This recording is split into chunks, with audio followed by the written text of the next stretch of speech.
কি আম্মা? হ্যাঁ থালি কই আম্মা? এখানটা?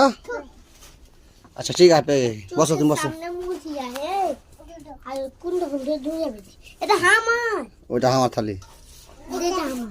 বাহ, হ্যাঁ যাও যাও বস। হ্যাঁ তুমি বসো, তোমার তোমার থালি কাহে। হ্যাঁ সাহেবে বসো।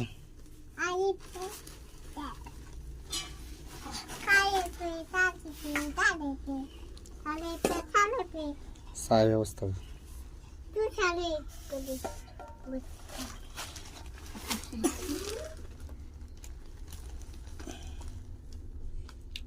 মুড়ি দে, মুড়ি দে, চারটা মুড়ি দে।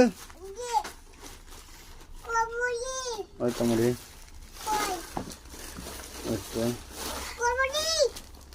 ওই তো একটু সাই গলা করতো।